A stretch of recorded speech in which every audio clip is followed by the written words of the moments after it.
But what happens if you do get sick? And is there such a thing as something apart from the doctors and the medicine? Or something with the doctors and the medicine and God? What's the mix? And what about people that say, if we pray over you or we pray for you, then God will always heal? I want to read you something about that. Is it always yes? Does God ever say no when we ask him, heal me, Lord, heal me, Lord, heal me, Lord? Well, let's see. Paul, he was beaten up, he was thrown in prison. They say that they think he had an eye problem because he lives in a part of the world where there's a lot of dust. When I'm in that part of the world, everybody has problems with their eyes. We don't know, and I'm glad we don't know what sickness it was, what illness, what terrible thing had happened to make him so unwell and so sick. But it hindered his ministry, obviously. He needed to be strong enough to go on getting beaten up because he was taking the gospel into hostile territory and all of this. And so one day, apparently, he had a sickness or an illness. One day he had a sickness or an illness that was hindering, he thought, his ministry. He was so sick, perhaps, he couldn't go out and preach or whatever. He called it his thorn in the flesh. And so he shares what happened with this. He said, in order to keep me humble, that was interested, therefore in order to keep me from being conceited, I was given a thorn in the flesh by a messenger of Satan. Interesting. God didn't give him the thorn of the flesh. The thorns and sicknesses of life are because of the fall. We all go through them.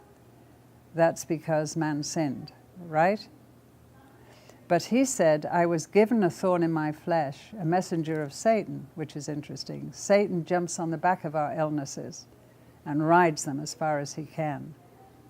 To torment me, it was a tormenting physical malady. And 3 times I pleaded with the Lord to take it away from me. But he said to me, my grace is sufficient for you, for my power is made perfect in your weakness. Therefore, I'm going to boast all the more gladly about... Therefore, I will boast all the more gladly about my weaknesses, so that Christ's power may rest on me. That is why, for Christ's sake, I delight in weaknesses, in insults, in hardships, in persecutions, in difficulties.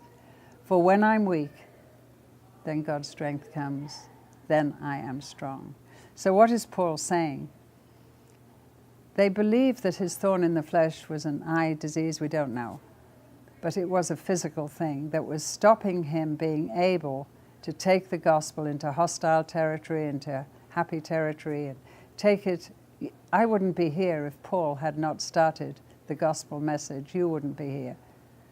And he was the front of spreading the gospel in the whole world, okay?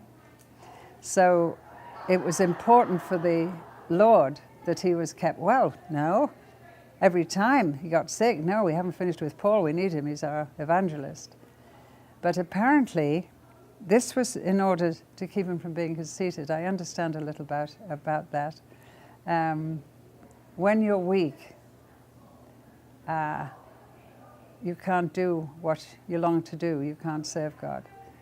Actually, I came to Christ because somebody was in hospital next to me. And she led me to Christ. She was a nurse who was sick. And she said to me the second day, I'm praying you won't get better for a long time. And I said, well, that's nice. Will your God answer that prayer? And I said, why? She said, because I've seen your friends, I've heard your language, and you've just come to Jesus, and before you go back to college at Cambridge, I need to tell you so much about the God who's just come into your life. And God answered her prayer, 3 weeks. And incidentally, at the end of that, I got better without any help and went back to college. So I was healed, mysteriously. Now, if I told you the litany of things God has allowed as physical weaknesses in my life, I'm 84, you'd be here a long time. Each time God has healed. either through medicine, sometimes without any medicine at all, and other times, for whatever reason, his permitted will, he said no. Some people say he always says yes. Then I'd live forever and I don't want to be the last person on earth. Right. So it's not always yes, for many reasons. This time, God said no.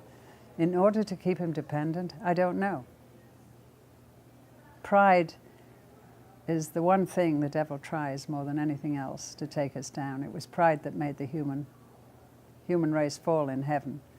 Lucifer, the biggest angel, said, I don't want to be me, I want to be God. And that's what started sin. And so we're not dealing with pride at this moment, though.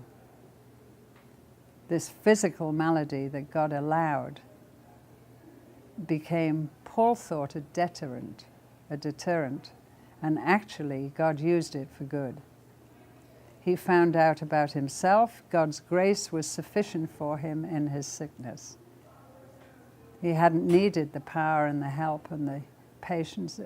What you get when you're really sick and you want is the sense of the presence of God, the peace in the panic. It's ridiculous, peace that passes understanding.